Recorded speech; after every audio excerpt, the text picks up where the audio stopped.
আমন্ত্রণ দিনের বাংলায়, সঙ্গে আছি আমি লাবণ্য রহমান। শুরুতেই সংবাদ শিরোনাম। সম্প্রীতির বাংলাদেশে উস্কানি দিয়ে পরিস্থিতি ঘোলাটে করার চেষ্টা হচ্ছে, অভিযোগ খন্দকার মোশাররফের। সংস্কার শেষে দ্রুত নির্বাচন দেওয়ার তাগিদ। মাইনরিটি শব্দ ব্যবহার করে একটি গোষ্ঠী স্বার্থ হাসিল করতে চায়, মন্তব্য জামায়াতের আমিরের। দেশের 1 ইঞ্চি জমিও ছাড় দেয়া হবে না। এবং সবজির বাজারে স্বস্তি, তবে উধাও সয়াবিন তেল, বেড়েছে ব্রয়লার মুরগি ও মাছের দাম।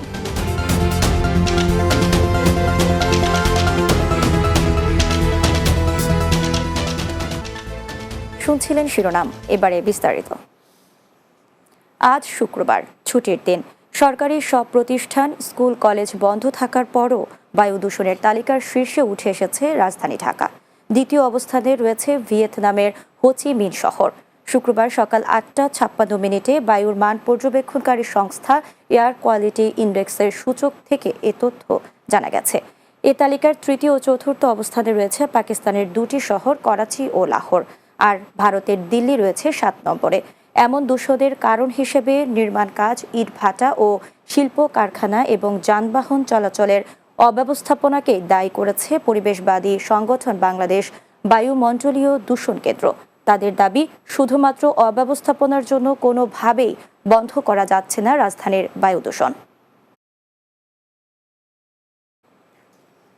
ভারতের অপতথ্য প্রচারে বাংলাদেশের কোনো ক্ষতি নেই বলে জানালেন নৌ পরিবহন এবং শ্রম ও কর্মসংস্থান উপদেষ্টা, অবসরপ্রাপ্ত brigadier general doctor M Shawkat Hossain. শুক্রবার দুপুরে যশোরের বেনাপোল কার্গো ইয়ার্ড ইমিগ্রেশন পরিদর্শন শেষে এসব কথা বলেন উপদেষ্টা। তিনি বলেন, ভারতে ভ্রমণকারীর সংখ্যার মধ্যে বাংলাদেশিদের অবস্থান দ্বিতীয় বৃহত্তম। এ খাত থেকে অর্থনৈতিকভাবে প্রতিবেশী দেশটি বিশাল লাভবান হয়। তারা যেতে নিষেধ করলে বাংলাদেশিরাও ভারতে যাবে না বলেও জানান তিনি। এছাড়া কোনো ধরনের উস্কানিতে কান না দিতে সকলের প্রতি অনুরোধ জানান উপদেষ্টা। আমার থেকে লোক বেশি যায়, তারা সেখানে চিকিৎসার জন্য যায়, তারা করতে যায়, না গেছে তাতে আমাদের কি, আমাদের তো কোনো ক্ষতি হচ্ছে না। আমাদের বিরুদ্ধে প্রপাগান্ডা হবে, তখন আমাদের দেশের লোক কম যাবে, কম গেলে আমাদের তো কোনো ক্ষতি নেই। আমাদের এখানে চিকিৎসাও আছে, আমাদের এখানে বাজারও আছে, সবই আছে। সম্প্রীতির বাংলাদেশে উস্কানি দিয়ে পরিস্থিতি ঘোলাটে করার চেষ্টা করা হচ্ছে দাবি করে বিএনপির স্থায়ী কমিটির সদস্য ডক্টর খন্দকার মোশাররফ হোসেন বলেছেন, ভারতে বসে ষড়যন্ত্র করছে পতিত সরকার। শুক্রবার জাতীয় প্রেসক্লাবে এক আলোচনা সভায় তিনি এই দাবি করেন। খন্দকার মোশাররফ বলেন, অন্তর্বর্তী সরকারের উচিত সংস্কার শেষ করে দ্রুত নির্বাচনের দিকে যাওয়া। দেশের প্রতিটি মানুষ ঐক্যবদ্ধ থাকলে কোনো ষড়যন্ত্রই কাজে আসবে না বলেও এ সময় মন্তব্য করেন তিনি। আমাদের ঐক্যবদ্ধভাবে অগ্রসর হওয়ার জন্য ঐক্যবদ্ধভাবে আমাদের এই যে সরকার যে সংস্কারগুলো করতে চাচ্ছে সেগুলো দ্রুত শেষ করে আমাদের নির্বাচনের দিকে যেতে হবে, এবং যত দ্রুত দেশে নির্বাচন হয় জনগণ ঠিক করবে আগামী বাংলাদেশ। দেশের 1 ইঞ্চি জমিও কাউকে ছাড় দেয়া হবে না বলে মন্তব্য করেছেন বাংলাদেশ জামায়াতে ইসলামীর আমির ডক্টর শফিকুর রহমান। শুক্রবার সকালে কুমিল্লা টাউন হল মাঠে মহানগর জামায়াতের কর্মী সম্মেলনে তিনি এসব কথা বলেন। এ সময় জামায়াতের আমির বলেন, মাইনরিটি শব্দ ব্যবহার করে একটি গোষ্ঠী দেশের বাইরে থেকে নিজেদের স্বার্থ হাসিল করতে চায়। এ সময় তিনি বলেন, পেশি শক্তিমুক্ত একটি অবাধ সুষ্ঠু নির্বাচনের সংস্কার প্রয়োজন। সেজন্য সংস্কারের গতি বাড়াতে হবে, অতি দ্রুত যৌক্তিক সময়ে নির্বাচন দিতে হবে বলে উল্লেখ করেন শফিকুর রহমান। আমরা বাংলাদেশে কোনো মেজরিটি মাইনরিটি মানি না। বাংলাদেশে যারাই জন্মগ্রহণ করেছে তারা সকলেই বাংলাদেশের গর্বিত নাগরিক। এই মাইনরিটি শব্দ বলে বলে অন্যান্য ধর্মের ভাই বোনদেরকে ব্যবহার করে একটি গোষ্ঠী মূলত দেশের বাইরে থেকেই তাদের স্বার্থ হাসিল করতে চায়। আমরা কোনো আগ্রাসন সহ্য করব না। বাংলাদেশের 1 ইঞ্চি জমি আমরা কাউকে ছেড়ে দেব না। আমাদের জীবন দিব, তবুও বাংলাদেশের আধা ইঞ্চি জমি আমরা ছেড়ে দেব না। দ্রুত প্রয়োজনীয় সংস্কার শেষে জাতীয় নির্বাচন দেওয়ার আহ্বান জানিয়েছেন জামায়াতের ইসলামীর নায়েবে আমির ও সাবেক সংসদ সদস্য অধ্যাপক মুজিবুর রহমান। তিনি বলেন, আওয়ামী দোসরদের প্রশাসন থেকে বিতাড়িত করা না গেলে ষড়যন্ত্র চলতেই থাকবে। শুক্রবার সকালে রাজধানীর শাহজাহানপুরে মৈত্রী সংঘ মাঠে বাংলাদেশ জামায়াতে ইসলামী ঢাকা মহানগরী দক্ষিণের উদ্যোগে কর্মী সম্মেলনে তিনি এসব কথা বলেন। এ সময় তিনি বলেন, অন্তর্বর্তী সরকারকে প্রয়োজনীয় সংস্কার করে দ্রুত নির্বাচন দিতে হবে। সংস্কার পরে নির্বাচন এভাবেই হতে হবে। যারা যতই লাফালাফি করুক না কেন, এটা বাংলাদেশের জন্য কোনো কল্যাণকর হবে না। যত দ্রুত সম্ভব সংস্কারের কাজ সম্পন্ন করে নির্বাচনকে দিতে হবে। বাংলাদেশের সংখ্যালঘুরা নিরাপদ থাকার পরেও ভারত এটাকে ইস্যু করে গুজব ও মিথ্যাচার করছে বলে মন্তব্য করেছেন ইসলামী আন্দোলন বাংলাদেশের আমির মুফতি সৈয়দ মোহাম্মদ রেজাউল করিম। শুক্রবার দুপুরে সোহরাওয়ার্দী উদ্যানে মুক্তমঞ্চে ইসলামী ছাত্র আন্দোলন বাংলাদেশের কেন্দ্রীয় সম্মেলনে তিনি কথা বলেন। এ সময় তিনি বলেন, আওয়ামী লীগ শেখ হাসিনার নেতৃত্বে চলতে পারবে না। শেখ পরিবারের নেতৃত্বে এখনও যারা আওয়ামী লীগ করার স্বপ্ন দেখছেন তারা দেশ ও মানবতার শত্রু। এ সময় মোস্তফা সরওয়ার ফারুকীকে এখন উপদেষ্টা পরিষদে রাখার সমালোচনা করেন এই ইসলামিক নেতা। এছাড়া ভারতের সাম্প্রতিক কর্মকাণ্ডের তীব্র সমালোচনা করেন ইসলামী আন্দোলনের নেতারা।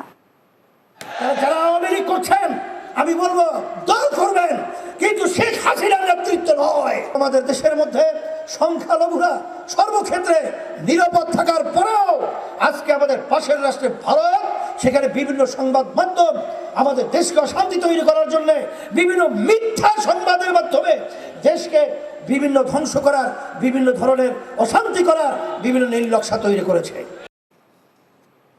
অস্থির হয়ে ওঠা সবজির বাজারে এখন স্বস্তি বিরাজ করছে। সরবরাহ বাড়ায় এ সপ্তাহে কমেছে শীতকালীন সবজির দাম। শুধু সবজি নয়, দাম কমেছে ডিম ও পেঁয়াজেরও। এদিকে বাজার থেকে অনেকটা উধাও হয়ে গেছে সয়াবিন তেল, বেড়েছে ব্রয়লার মুরগি ও মাছের দাম, তবে অপরিবর্তিত রয়েছে মাংস। শুক্রবার রাজধানীর বিভিন্ন বাজার ঘুরে বিস্তারিত জানাচ্ছেন আরিফুল ইসলাম। নিত্যপণ্যের দাম নিয়ে ছিনিমিনি খেলা চলছে বছর জুড়েই। কখনো অস্বাভাবিক দাম বৃদ্ধি, আবার কখনো বাজার থেকে পণ্য উধাও। এভাবেই সিন্ডিকেট করে ভোক্তাদের পকেট কেটেছেন অসাধু ব্যবসায়ীরা। পাশাপাশি দেশের খাদ্য মুদ্রাস্ফীতিও ছিল ঊর্ধ্বমুখী। এতে আয় ব্যয়ের হিসাব মেলাতে হিমশিম খেয়েছেন ভোক্তারা। এক সপ্তাহের ব্যবধানে পেঁয়াজ, চিনি, ছোলার দাম কমতে শুরু করেছে। এদিকে বাজার থেকে অনেকটা উধাও হয়ে গেছে সয়াবিন তেল। আমরা 15 দিন থেকে 5 লিটার সয়াবিন তেল, রূপচান্দা, তীর, তারপরে বসুন্ধরা কোনোটা পাইতেছি না। তেলের এখানে একটা সিন্ডিকেট হয়েছে, তা আমরা সরকারের কাছে আশা করি তেলের সিন্ডিকেট ভাঙার জন্য দ্রুততম ব্যবস্থা নেয় সাধারণ জনগণের জন্য। বাজারে শীতকালীন সবজির সরবরাহ বাড়তে থাকায় প্রায় সব ধরনের সবজির দাম কমতে শুরু করেছে। ফলে সাধারণ ক্রেতারা স্বস্তি প্রকাশ করেছেন। গত সপ্তাহের তুলনায় এ সপ্তাহে প্রত্যেক সবজির দাম গড়ে 10 থেকে 15 টাকা কমেছে বলে দাবি করছেন বিক্রেতারা। শীতকালীন সবজির দাম আরেকটু কমার কথা ছিল, এখনো কমে না। দাম কিছুদিন আগে বেশি ছিল, এখন আমদানি বেশি আছে, দাম কম। অন্তর্বর্তী সরকার ক্ষমতায় আসার প্রথম 2 মাস নিত্যপণ্যের দাম কিছুটা কমার প্রবণতা দেখা গেলেও পরে আবার হয় ঊর্ধ্বমুখী। এবার বেড়েছে ব্রয়লার মুরগি ও মাছের দাম। 160 এরকম নিতাম, কিন্তু এখন দাম তো একবার যে বাড়লো আর কমার কোনো নাই। যদি মুরগি বেশি আসে তাহলে ওইখানে দাম কমে যায়, আর মুরগি কম আসলে কেজি প্রতি 15-20 টাকা, 50 টাকা কেজি প্রতি মাঝে মধ্যে বাড়া যায়। আজকে আমি শৈল মাছ কিনলাম, তো আগের থেকে অনেক বেশি মনে হচ্ছে দাম। বাজার সিন্ডিকেট নিয়ন্ত্রণ করতে না পারলে কোনোভাবেই নাগালের মধ্যে রাখা যাবে না নিত্যপণ্য, বলছেন ভোক্তারা। তাই সরকারি নজরদারি বাড়ানোর পাশাপাশি প্রয়োজন সচেতনতা। আরিফুল ইসলাম, বাংলা টিভি, ঢাকা। দিনের বাংলায় নিচ্ছি বিরতি। ফিরে এসে অন্যান্য সংবাদের সাথে আরও যা থাকছে। আলু রোপণে জমি তৈরিতে ব্যস্ত মুন্সিগঞ্জের কৃষকরা। বীজ ও সারের দাম বেশি হওয়ায় লক্ষ্যমাত্রা পূরণ নিয়ে সংশয়।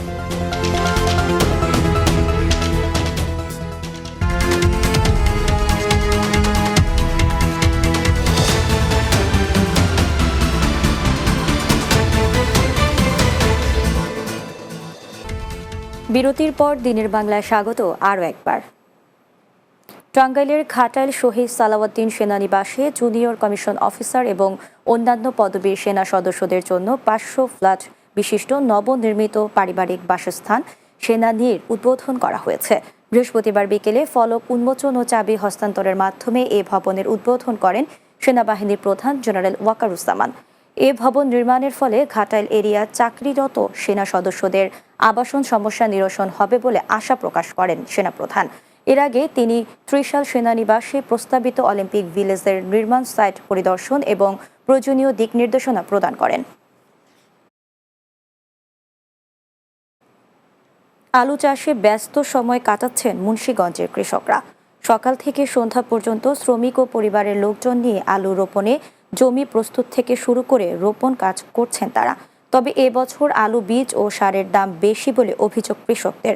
ফলে জেলায় আলু চাষের লক্ষ্যমাত্রা পূরণ নিয়ে সংশয় দেখা দিয়েছে। মুন্সিগঞ্জ জেলা প্রতিনিধি রুবেল মাতবরের প্রতিবেদন, বিস্তারিত জানাচ্ছেন সুরাইয়া সীমা। আলু উৎপাদনে বিখ্যাত রাজধানীর কাছের জেলা মুন্সিগঞ্জ। এখানে পুরোদমে শুরু হয়েছে আলু রোপণ। শীতের আগমনে বর্ষায় ডুবে থাকা বিস্তীর্ণ ফসলি জমিগুলো জেগে উঠেছে। এখন এসব জমিতে আগাম আলু বীজ রোপণে ব্যস্ত কৃষকরা। জানা গেছে জেলার ৭৫ থেকে ৮০ হাজার কৃষক পরিবার আলু আবাদের সঙ্গে জড়িত। পরিবারগুলো আলু রোপণের মাধ্যমে আর্থিক সচ্ছলতার আশায় নতুন স্বপ্ন বুনছে। গেলবার কিনছে লোক ১০,০০০, এবার বাক্স আলুর দাম হলো ২৬,০০০ টাকা, এরও পাওয়া যায় না। এখন আমাকে যে দাম রাখে, এখন আমাকে এই দাম হিসাবে আইনা লাগাইলে আমাকে পড়তে হয় না। আর আমরা মেন কৃষক যারা, এরা কিন্তু আমরা খেতে বেচে লাইতেছি, আমরা সেই ন্যায্য মূল্যটা পাই না। কৃষি সম্প্রসারণ অধিদপ্তর সূত্রে জানা যায় জেলায় ৬৯,৩১০ মেট্রিক টন বীজ আলুর চাহিদার বিপরীতে মজুত রয়েছে ৫৪,৬৭০ মেট্রিক টন। ঘাটতি রয়েছে প্রায় ১৪,৫০০ মেট্রিক টন। এই বছর আলুর দাম বেশি থাকায় আমাদের কৃষকগণ আলু চাষে খুবই আগ্রহী। কোথাও কোথাও আলুর বীজ এবং সার দাম নিয়ে কিছু অভিযোগ আসছে। কৃষি সম্প্রসারণ অধিদপ্তরের উপসহকারী কৃষি কর্মকর্তাদের নির্দেশ দেওয়া আছে, কোথাও এই ধরনের অভিযোগ পেলেই সাথে সাথে এই ধরনের অভিযোগের ব্যবস্থা নিতে, এবং ইতিমধ্যে কিছু ব্যবস্থা নেওয়া হয়েছে। এবার জেলার ৬টি উপজেলায় ৩৪,৬৫৫ হেক্টর জমিতে আলু আবাদ এবং প্রায় ১১ লাখ মেট্রিক টন আলু উৎপাদনের লক্ষ্যমাত্রা নির্ধারণ করা হয়েছে। Desk report, Bangla TV. দিনাজপুরের বীরগঞ্জে ট্রাকের সঙ্গে যাত্রীবাহী বাসের মুখোমুখি সংঘর্ষে ৩ জন নিহত হয়েছেন। আহত হয়েছেন অন্তত ১৫ জন। নিহতদের মধ্যে ২ জন চালক ও ১ জন যাত্রী রয়েছেন। শুক্রবার সকালে দিনাজপুর ঠাকুরগাঁও মহাসড়কের যদুর মোড়ে এই দুর্ঘটনা ঘটে। জানা যায় সকালে ঠাকুরগাঁও থেকে ধান বোঝাই একটি ট্রাক দিনাজপুরের দিকে যাচ্ছিল। একই সময় ঢাকা থেকে একটি বাস যাচ্ছিল পঞ্চগড়। বীরগঞ্জ হাসপাতাল এলাকার যদুর মোড়ে ২ পরিবহনের মুখোমুখি সংঘর্ষ হয়। এতে ঘটনাস্থলে ট্রাক ও বাস চালক এবং ১ যাত্রীর মৃত্যু হয়। আহতরা বিভিন্ন হাসপাতালে চিকিৎসা নিচ্ছেন। বীরগঞ্জ ফায়ার সার্ভিসের কর্মকর্তা শহীদুল হক এ তথ্য নিশ্চিত করেন।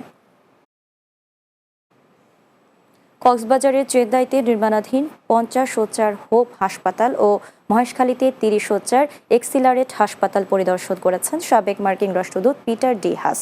এ সময় হোপ ফাউন্ডেশন বাংলাদেশের country director KM Jahiduzzaman, accelerate এনার্জির vice president Derek Ong, Bangladesh country manager Mohammad Habibur Rahman Bhuiyan, hope research division head doctor Golam Hafiz সহ সংশ্লিষ্টরা উপস্থিত ছিলেন। শেষে পিটার হাস হোপ ফাউন্ডেশন পরিচালিত মিডওয়াইফারি শিক্ষা কার্যক্রম দেখে সন্তোষ প্রকাশ করেন।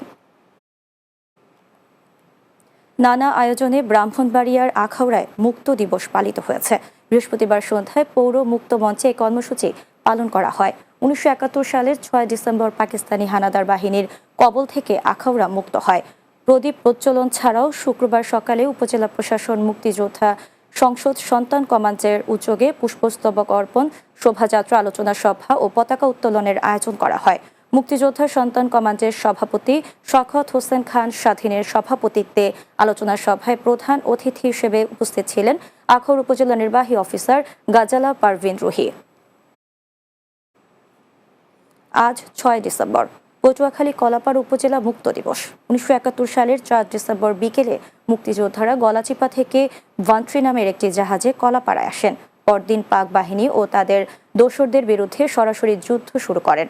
পরে মধ্যরাতে মুক্তিযোদ্ধা হাবিবুল্লাহ রানার নেতৃত্বে ও মরহুম নাজমুল সালেকের রেফিকর পরিচালনায় ৫৩ জন মুক্তিযোদ্ধা কলাপাড়া থানা ভবন আক্রমণ করেন। যুদ্ধে সাবেক নির্বাচন কমিশনার KM নুরুল হুদা অংশ নেন।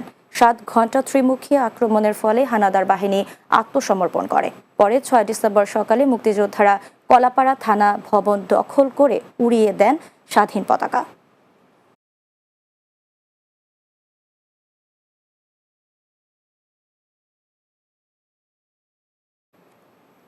দিনের বাংলায় নিচ্ছি আরেকটি বিরতি, ফিরছি কিছুক্ষণ পরেই।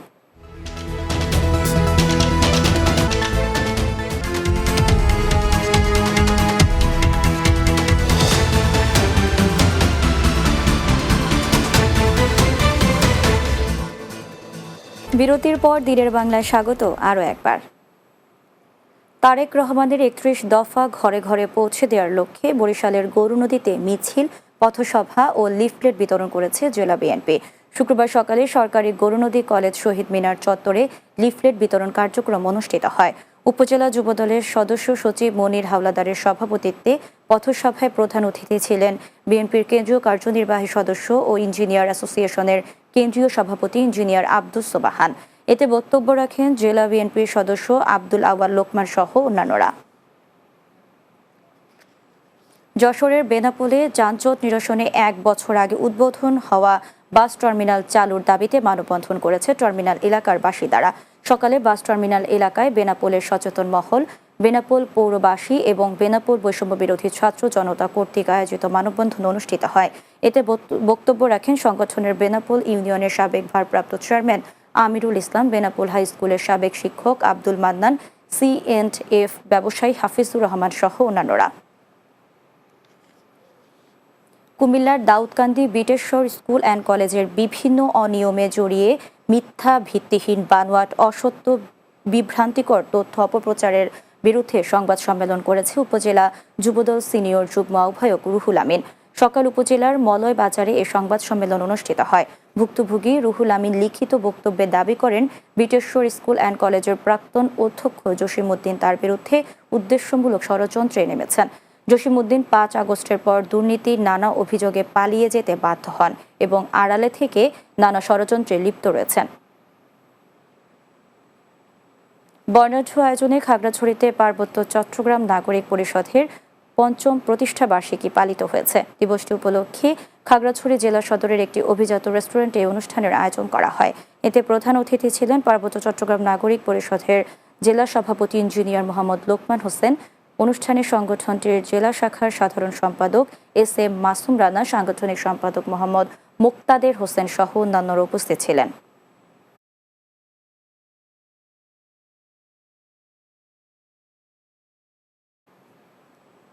এবারে Lushai shipping and trading Chittagong সংবাদ।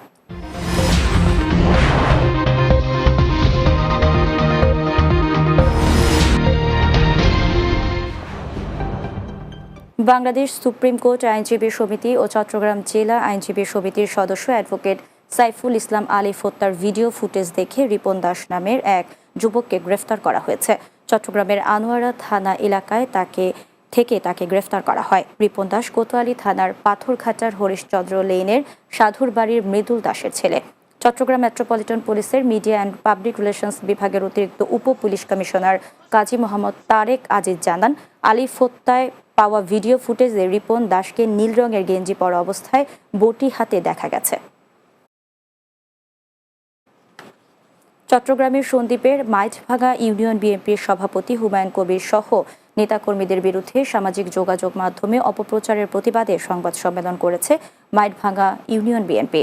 পূর্ব মাইঠভাঙ্গা সরকারি প্রাথমিক বিদ্যালয়ে সংবাদ সম্মেলনের আয়োজন করা হয়। এতে উপস্থিত ছিলেন সন্দ্বীপ উপজেলা বিএনপির আহ্বায়ক কমিটির সদস্য কামরুল ইসলাম টিটু, মাইঠভাঙ্গা ইউনিয়ন বিএনপির সভাপতি হুমায়ুন কবির, আবুল হোসেন মেম্বার, মাইঠভাঙ্গা ইউনিয়ন বিএনপির সাধারণ সম্পাদক ডক্টর ইব্রাহিম, সাবেক সাংগঠনিক সম্পাদক আব্দুল জলিল, বিএনপির নেতা আয়ুব সাদেক, ইউনিয়ন বিএনপির সাবেক যুগ্ম সম্পাদক আব্দুল হান্নান সহ অনেকেই উপস্থিত ছিলেন। চট্টগ্রাম নগরীর সদরঘাট থানাধীন বাঙ্গালপাড়া এলাকায় আব্দুল মান্নানের অবৈধ পলিথিন ফ্যাক্টরি এবং মোহাম্মদ মুবিনের প্লাস্টিকের বোতলজাতকরণ ফ্যাক্টরিতে অভিযান চালিয়েছে যৌথ বাহিনী। অভিযানে পলিথিন ফ্যাক্টরিতে অবৈধ মজুত করা পলিথিন বাজেয়াপ্ত করা হয় এবং মালিককে 50,000 টাকা জরিমানাও করা হয়। প্লাস্টিক বোতলজাতকরণ অপর ফ্যাক্টরিতে পরিবেশ অধিদপ্তরের অনুমতির প্রয়োজনীয় সনদপত্র পাওয়া যায়নি। পরে উভয় ফ্যাক্টরি মালিককে পরবর্তী শুনানির জন্য পরিবেশ অধিদপ্তর থেকে লিগ্যাল নোটিশ প্রদান করা হয়। অভিযানে যৌথ বাহিনীর সাথে এক্সিকিউটিভ ম্যাজিস্ট্রেট এবং পরিবেশ অধিদপ্তরের প্রতিনিধিরা উপস্থিত ছিলেন।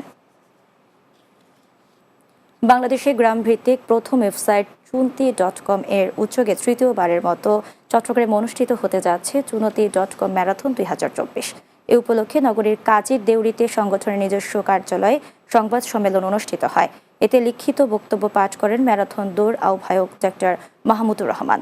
এ সময় উপস্থিত ছিলেন পৃষ্ঠপোষক কনফিডেন্স সল্ট লিমিটেডের head of sales and marketing Sardar Nowshad Imtiaz, marathon আয়োজক কমিটির যুগ্ম সদস্য সচিব মাহমুদ জামান খান সহ সংগঠনের অন্যান্য নেতৃবৃন্দরা। আগামী 13 ডিসেম্বর চট্টগ্রামের লোহাগাড়া উপজেলার চুনতি গ্রামের নৈসর্গিক সৌন্দর্য বেষ্টিত ইসহাক মিয়ার সড়কে অনুষ্ঠিত হবে এই ম্যারাথন। শেষ করছি দিনের বাংলা। যাওয়ার আগে সংবাদ শিরোনামগুলো জানিয়ে দিচ্ছি আরও একবার। সম্প্রীতির বাংলাদেশে উস্কানি দিয়ে পরিস্থিতি ঘোলাটে করার চেষ্টা হচ্ছে, অভিযোগ খন্দকার মোশাররফের। সংস্কার শেষে দ্রুত নির্বাচন দেওয়ার তাগিদ। মাইনরিটি শব্দ ব্যবহার করে একটি গোষ্ঠীর স্বার্থ হাসিল করতে চায় মন্তব্য জামায়াতের আমিরের। দেশের 1 ইঞ্চি জমিও ছাড় দেওয়া হবে না। সবজির বাজারে স্বস্তি, তবে উধাও সয়াবিন তেল, বেড়েছে ব্রয়লার মুরগি ও মাছের দাম।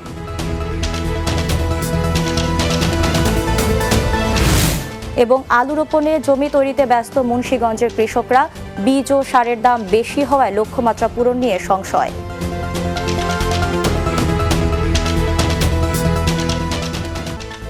এই ছিল দিনের বাংলায়। আমাদের পরবর্তী সংবাদ রাত 9টায় রাতের বাংলা দেখার আমন্ত্রণ রইল। এতক্ষণ সঙ্গে থাকার জন্য ধন্যবাদ সবাইকে।